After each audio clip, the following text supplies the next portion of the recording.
विचित्र हो आप।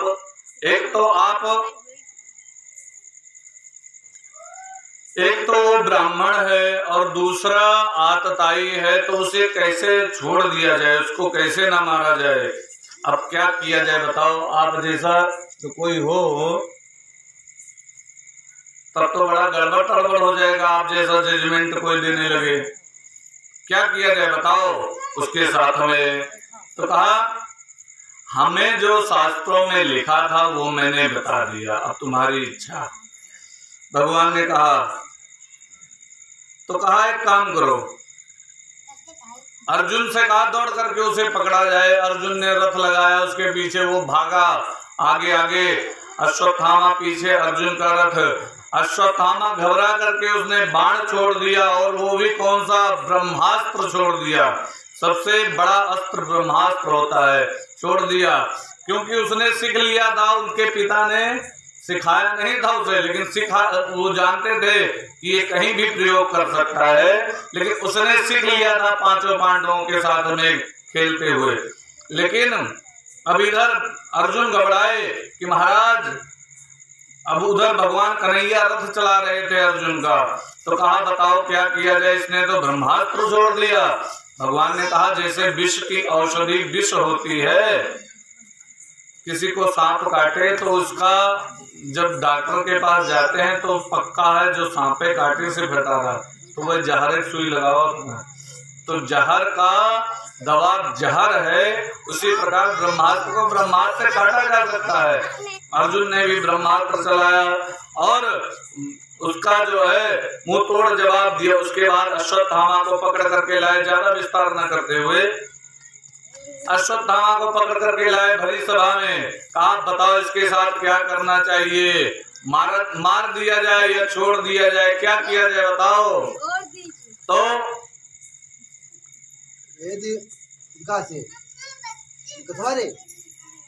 कहा क्या किया जाए इसके साथ में बताओ। तो कहा इसको, ये ब्राह्मण है और ब्राह्मण का अपमान समझ लीजिए, इसको मारने के बराबर है। एक काम करो, इसके मस्तक पर जो ब्रह्म तेज की मणि है उसे निकाल लो और इसको धक्के दे करके सभा से बाहर निकाल दो। युधिष्ठिर ने कहा मारो ना, इतना बड़ा पाप किया और उतने पर भी मारा नहीं, जान से नहीं मारा। और भगवान ने श्राप भी दे दिया तुम जीवित रहोगे। अभी भी कलयुग में भी अश्वत्थामा जीवित है। राजस्थान में एक मंदिर है, वहां पर अश्वत्थामा आता है, कोई देखता है, उसके मस्तक से हमेशा खून निकलता रहता है, जो मणि निकाली थी अभी तक। तो अश्वत्थामा को बाहर निकाल दिया। अब अश्वत्थामा जब चला गया वहां से, तो होता क्या है, अश्वत्थामा को ये सोचना चाहिए था मैंने मार डालने वाला काम किया था, मारिन डालने वाला, लेकिन छोड़ दिया इन लोगों ने। लेकिन वो ये नहीं सोचा, कहा पहले तो हंसा ठट्ठा करके, अरे इनके कुल में कोई तिलांजुल देने वाला नहीं बचा, जो श्राद्ध उराद करे तो कोई तिलांजुल देने वाला नहीं है, सब तो खत्म हो गए। फिर हंसा, कहा अरे जो अर्जुन का एक पुत्र था अभिमन्यु जब गया था युद्ध करने, तब पता चला था उसकी पत्नी के गर्भ में एक बालक पल रहा है, उसको मारते हैं बस इनका कुल नष्ट हो जाएगा। सोचो, पेट में जो बालक है उसको मारने का उसने सोचा, उसने ब्रह्मास्त्र जला दिया उसके ऊपर भी। और उसकी जो पत्नी थी उसका नाम था उत्तरा अभिमन्यु की, वो उत्तरा आई भगवान के पास चिल्लाते हुए बोलने लगी, हे प्रभु मेरा पेट बहुत जोर दर्द हो रहा है, लग रहा है ये गर्भ रुकेगा नहीं, और ये गर्भपात हो गया तो हमारे कुल में कोई बचेगा नहीं, आगे चल करके तिलांजल देने वाला नहीं बचेगा। द्रौपदी के सारे पुत्र मारे जा चुके हैं, मेरे पति का भी देहांत हो चुका है, मैं केवल इस बालक के द्वारा जीवित हूँ, तो इसकी रक्षा कीजिए। भगवान खड़े रहे हुआ, ऐसे खड़े रहे प्यार से, और सिर पर ऐसे हाथ जो है फेरते जाएं, ऐसे जो है फेरते जाएं और झूठे मंत्र बड़बड़ाते जाएं। और इतना बड़ा रूप बनाया छोटा सा, और रूप बना करके गर्भ में प्रवेश कर गए पेट में, और वहां पर गदा घुमा करके उस बालक की रक्षा की। सोचो, जो बालक आने से पहले ही जिसने भगवान के दर्शन कर लिए, गर्भ में रक्षा की, तब कहा अब बताओ झूठे झाड़ा कराएं, कहा अब आराम है, अब आराम है, कहा हाँ अब आराम है। तो उसकी जो है बालक की रक्षा की। उसके पश्चात भगवान द्वारिकापुरी जाने लगे। तो द्वारिकापुरी जाने लगे तब सब लोगों ने उनसे वरदान मांगा। भगवान ने कहा कोई वरदान मांग लो, जिसकी जो इच्छा हो वो वरदान मांग लो। सब लोगों ने वरदान मांगा। और अच्छा, उसमें भगवान कृष्ण की कुंती माता बुआ लगती थी, सुभद्रा बहन थी, और अर्जुन उनके सखा भी थे, मित्र भी थे, और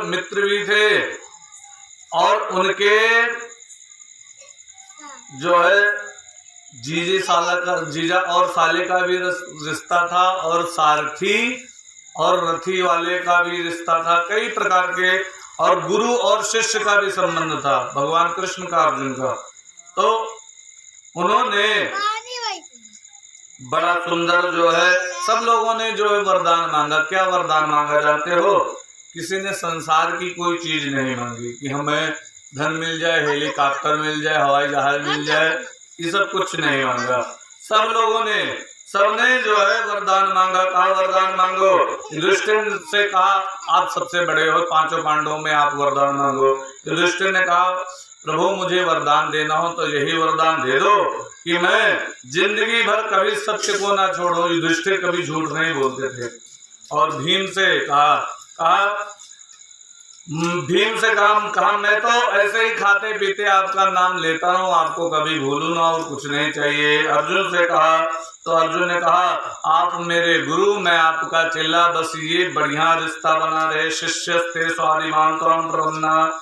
नकुल और सहदेव से कहा तो कहा प्रभु आपका दर्शन हर जन्म में मिलता रहे। और द्रौपदी की बारी आई तो कहा द्रौपदी तुम मांगो, क्या मांगती हो? कहा आप मेरे सखी बने थे तो आप मेरी सखी का रिश्ता ये कायम रखना, और कुछ नहीं चाहिए प्रभु। अब सुभद्रा की बारी आई। सुभद्रा भगवान कृष्ण की बहन थी। रोहिणी जो थी बलराम की माता, रोहिणी जो थी, रोहिणी की बेटी थी सुभद्रा। तो सुभद्रा अब सब सोचने लगे भाई बहन से मांगी तो कहीं संसारिक वस्तु ना मांग ले, कोई जो है संसार की चीजें ना मांग ले। उसके पूर्व जब इनकी बारी आई, सुभद्रा से पहले भी जो है इनकी बारी आई, किसकी? कुंती की। तो कुंती से कहा आप क्या मांगती हो? तो कहा हमें अगर देना हो तो दे दो, मुझे केवल विपत्ति दे दो, दुख दे दो, और कुछ नहीं चाहिए। संसार में के दुख मांगे वाला आजकल कोई कहा है कि हमें दुख दे दो, कोई दुख नहीं दे जो है मांगता। लेकिन कुंती माता ने दुख मांगा। कहा प्रभु आपका बस, आप मुझे जानते हो, विपदा संतुनो दिव्यम, आप मुझे विपदो नैव विपदा संपदो नैव संपदा विमर्शनिम विष्णु समस्त नारायण स्मृति। कहा ये विपत्ति क्यों मांग रही हो? कहा विपत्ति ठीक है, विपत्ति में ये होता है भगवान का नाम आता है, भगवान का स्मरण करता है। दुख में सब सुमिरन करें, सुख में करे न कोई, और जो सुख में सुमिरन करे तो दुख काहे को होए। लेकिन दुख कोई जल्दी नहीं मांगता। कहा महाराज जब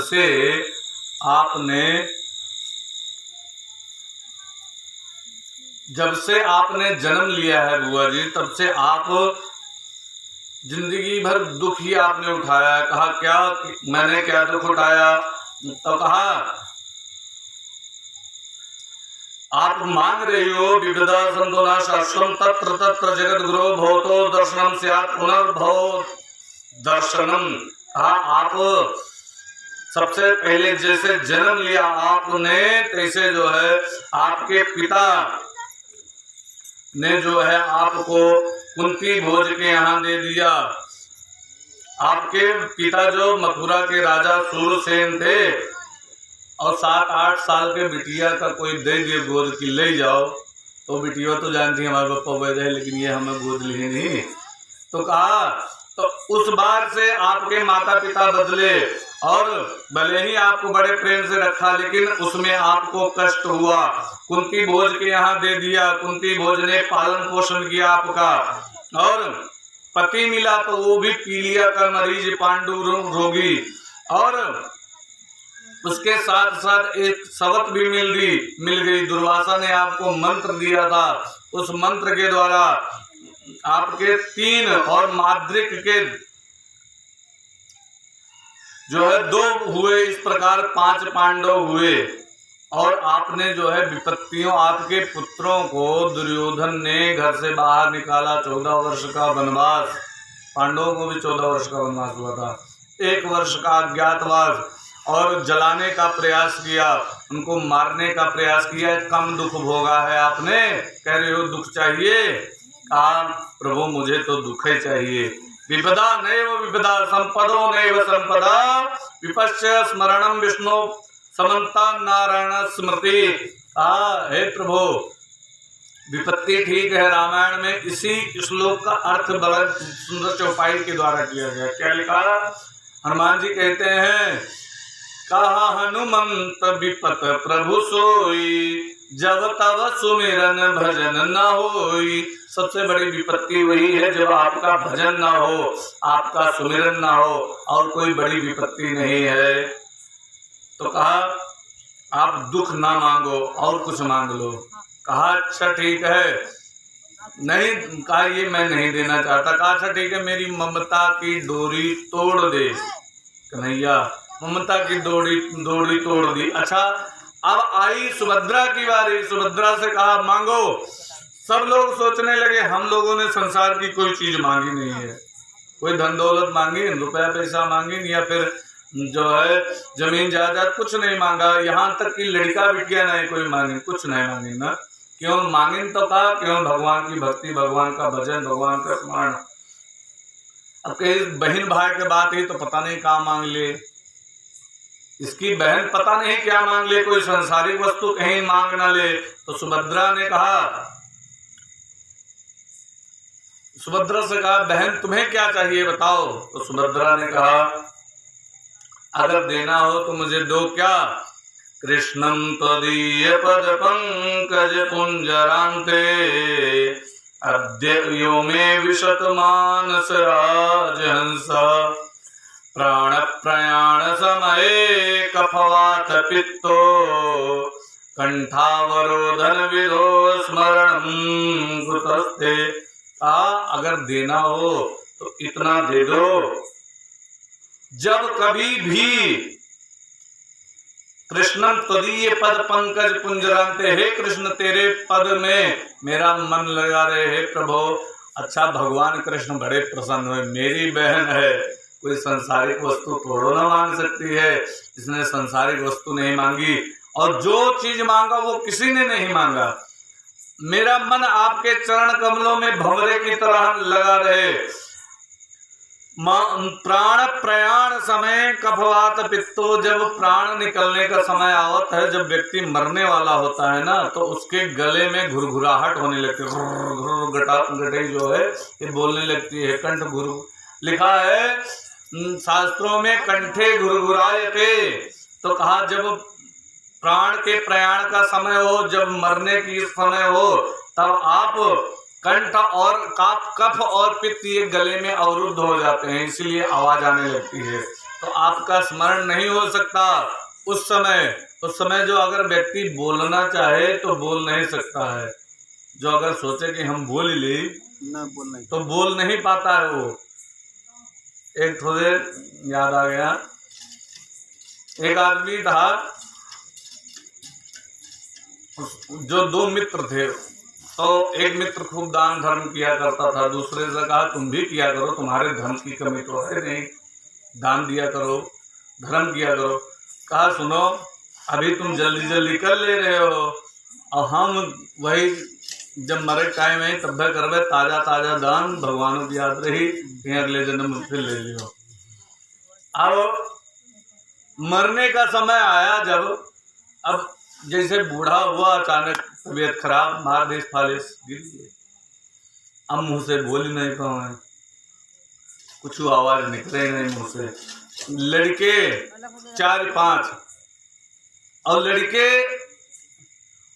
अब उनके मित्र आए, लड़के सेवा करें खूब, मित्र आए, कहें कि दान दिए, कह रहा तो धनवा दियो। वो व्यक्ति बड़ा चतुर रहा, रुपया पैसा धन दौलत जो दान दिए वाला रहा, एक दीवार तोड़ करके उसमें ताखा बनवाए के और वही धैके के बाद ऊपर से ईंटा जोड़वाए, प्लस्तर करवाए के, रंग को फिट कर दी। अब लड़के जानत रहे तो लड़के से कह रहा कि हमें दान करवा दो, जब हमारे मृत्यु के समय आई तो ये सब दान हमसे करवा दो, और ये दान हमसे करवा दो। तो कहा अच्छा ठीक है पिताजी हम करवा देंगे। अब गिर गए, जानी बप्पा चल पैवे न करी है, बोल पैवे न करी है। तो उनके मित्र आए, कहीं दान दियो, दान दिए कह रहा मृत्यु के समय, अब तो दे दियो, अब ऐसे गिरा समय कब आई। अब बेचारा बोल नहीं पाओ, घूम घूम करे, तो कौनो मेर वके हाथ ऐसे उठा हल्का सा, बस वह दिवाली की तरफ जो गुड़वारी की तरफ रही, पैर की तरफ जो दीवार थी उस दीवार की तरफ उंगली दिखाई इशारा से, देखो। तो कहा, अब सोचिस कि ये कुछ बताओ तो ही हैं, तो लड़के जान तो ही हैं इनके। लड़के से पूछा, बच्चों से पूछा, ये पिताजी आपके क्या कह रहे हैं।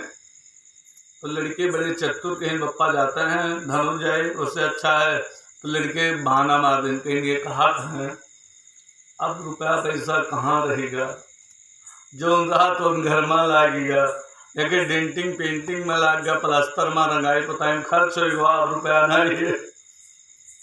तो इनके इशारा का मतलब है ये घर में कुल खत्म होएगा। अब वो बेचारे इशारा करें अलमारी में। तो अगर जो कुछ करना है तो अपने जीते जी अपने बल पर कर देना चाहिए, और बच्चों के भरोसे जो अगर बैठे हैं तो कोई पता नहीं बच्चे क्या करें, कोई भरोसा नहीं है। तो कहने का तात्पर्य कि हे प्रभु, आपके जब मरने का समय आता है तब कंठ अवरुद्ध हो जाता है, तो आपका स्मरण कहाँ से होगा, आपका स्मरण नहीं हो पाएगा। तो उस समय क्या करोगे, उस समय आप ही हृदय में बैठ करके स्मरण करवाने लग जाओ। तो जन्मत मरत दुसह दुख हो, इतनी पीड़ा होती है कि उस समय आपका स्मरण नहीं हो पाता है, लेकिन अंतिम समय आपका स्मरण हो जाए तो कल्याण हो जाएगा। जन्म जन्म मुनि जतन कराही, अंतराम कही आवत नाही। तो भगवान बड़े प्रसन्न हुए, कहा मेरी बहन है, देखो कितना उच्च कोटि का वर मांगा। भगवान चले गए द्वारिकापुरी में। उसके पश्चात पुनः भगवान आए एक दिन हाल चाल लेने के लिए।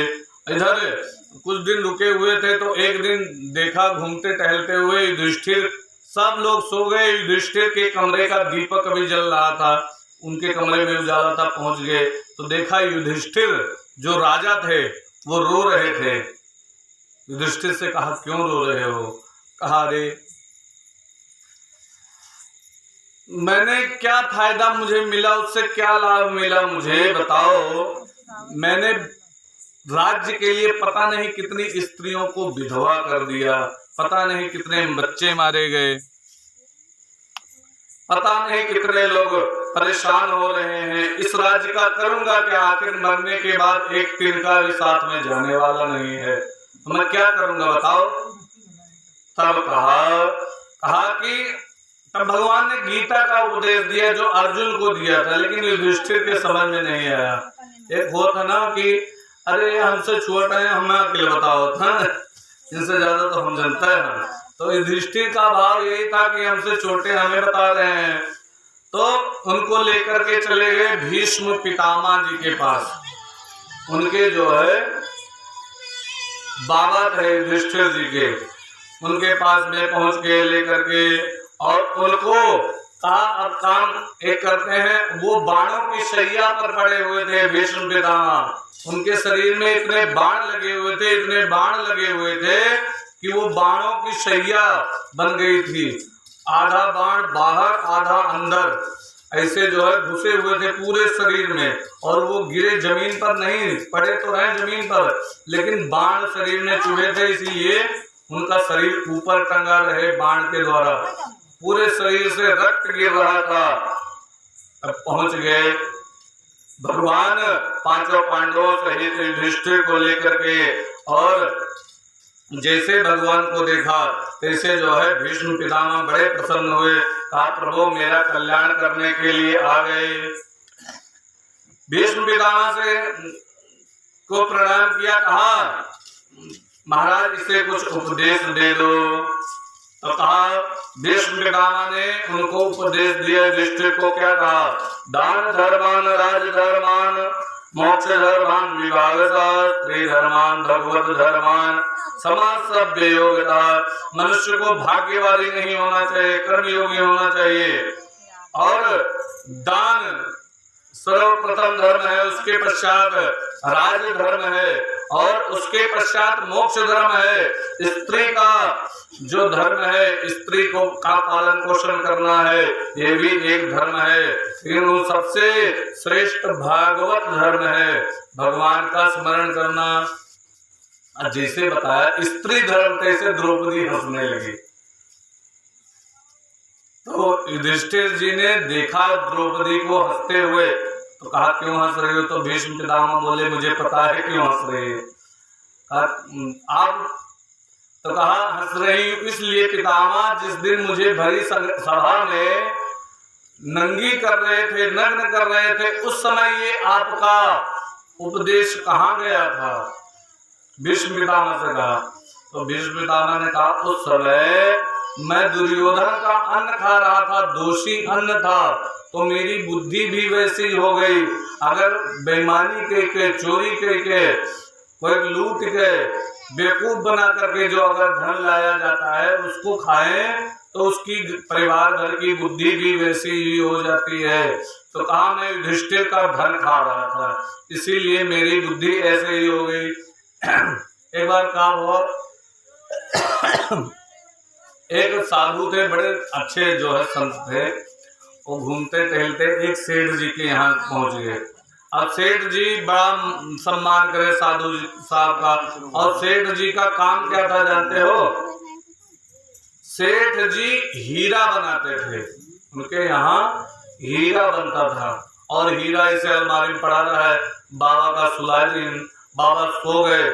अब रात में भोजन किया, बाबा वहीं सो गए, और सो करके उठे, ये थोड़े हीरा उठाए अपने कमंडल में डाले, चल दी महात्मा जी। अब महात्मा जी एक हीरा धैल कमंडल में, वो सोचे कि यह का बेची तो कहाँ बेची जाए, कौन में बेची, या है वह है। फिर भगवान की कृपा हुई, फिर घूम के सेठ जी के पास पहुंच गए।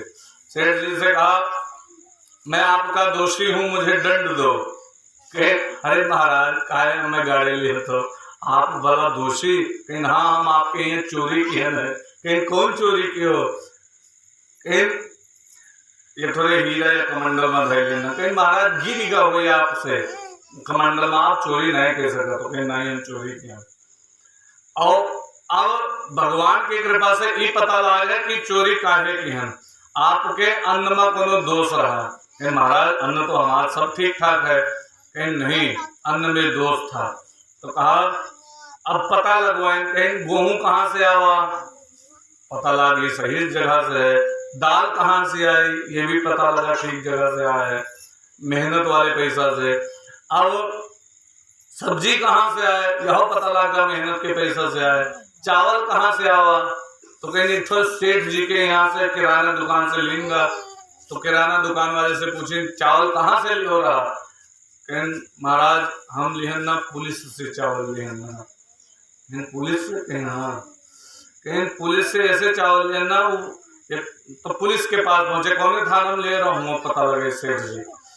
कहीं चावल बेच रहा है इनका? कहीं हाँ। कहीं कहाँ से मिला रहा चावल वो आपका? कहीं एक चोर पकड़ा रहा, और चोर चुराया रहा चावल। तो वो चोर जब चावल हमें लोगन देगा तो हम लोग इनका किराना वाले दे दें, हम लोग क्या करें, तो बेच देंगे, तो किराना वाले आपका बेच दे। तब पता लग गया सेठ जी कहें वह चावल हम खरीद लिए, तो प्रभु वह आपका रातिमा बना के भोजन खवा देंगे। तो महात्मा जी समझ गए हाँ पक्का है, बस यह कारण है रातिमा वह चोरी के चावल खाए लिए, हमारी बुद्धि हो गई खराब, तो चले लगे नहीं थोड़े हीरा उठा कमंडल में डाल लें चल दें। लेकिन भगवान की कृपा थी, ये मन में बैठा नहीं कि लाओ जो है ये चोरी का सामान लेकर के चल रहा हूँ, लेकिन फिर वापस लौट करके मैं चला आया। तो कहा इसीलिए आप लोग, आप जैसे संत महान हैं, तो कहने का तात्पर्य भीष्म पितामह भी बोलने लगे, कहा मैंने दुर्योधन का अन्न खाया था, उसका अन्न बड़ा दुष्ट था। उस समय द्रौपदी जब तुम्हें नग्न कर रहे थे, नंगी कर रहे थे बड़ी सभा में, तब मैं बोल नहीं पाया। आज हंस रही हो, तुम्हारा समय है, हंस लो, सत्य सही बात पर हंस रही हो। तो द्रौपदी ने क्षमा मांगी, क्षमा कीजिए पितामह। अब लोगों की वार्ता हुई, उसके बाद पश्चात भगवान को देखा है प्रभु बहुत दिन से मैं परेशान हूँ और मुझे लग रहा है मैंने कोई पाप किया नहीं है, 100 जन्म तक याद है, हम थोड़ा सा भी पाप हमने जिंदगी में नहीं किया है। ये किस पाप की सजा मिल रही, कौन से जन्म की? कहा 100 जन्म तक का आपका याद है, 101वां जन्म मैं बताता हूँ। कहा क्या? कहा उस समय अर्जुन एक सांप के रूप में था, 101वें जन्म में अर्जुन सांप के रूप में था और आप बहेलिए थे। अर्जुन को सांप को किसी कहीं कुचल दिया था, वो चल नहीं पा रहा था, जीवित था लेकिन चल नहीं पा रहा था। तो कहा आप जा रहे थे रास्ते में, उस सांप को बाण से उठा करके आपने झरबैरा के कांटे पर फेंक दिया, उसके शरीर में जितने कांटे चुभे और वो चल नहीं पाया, उसी पर पड़े पड़े सूख सूख करके मरा। तो कहा वही अर्जुन, वही सांप अर्जुन बन करके आया है और बहेलिए से आप फिर भीष्म पितामह बन करके आए हैं, आज उसने आपसे बदला ले लिया। तो ये चाहे जितने कर्म का फल है, पिछले जन्म के कर्मों का फल सब व्यक्ति बदला लेता है, तो इसीलिए हमेशा अच्छे कर्म करने चाहिए। तो युधिष्ठिर ने कहा है प्रभु, भीष्म पितामह ने कहा है प्रभु मेरी एक कन्या से आप विवाह कर लीजिए, मेरा जो है मृत्यु भी बड़ी सुखमय हो जाएगी। अब भीष्म पितामह जिंदगी भर ब्रह्मचारी थे, उन्होंने विवाह किया नहीं। पांचों पांडव चौके कि विवाह इन्होंने किया नहीं, इन्होंने कसम खाई थी मेरा पिता दूसरा विवाह कर ले, मैं जिंदगी में विवाह नहीं करूंगा। तो इनके कन्या कहां से आई? जो कह रहे हैं कन्या का क्या वर्ण कर लीजिए, उसके साथ विवाह कर लीजिए।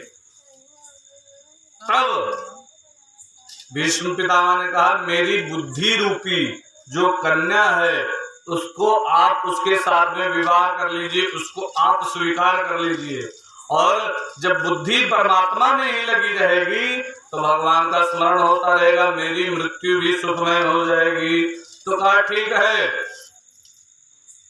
मैं तुम्हारी कन्या का वर्ण करता हूँ, अर्थात तुम्हारी बुद्धि का वर्ण करता हूँ। और भीष्म पितामह बड़े प्रसन्न हुए, कहा प्रभु आप बड़े दयालु हो, बड़े कृपालु हो, मैं ये जानता हूँ। कहा कैसे बोल रहे हो? कहा आप जानते थे कि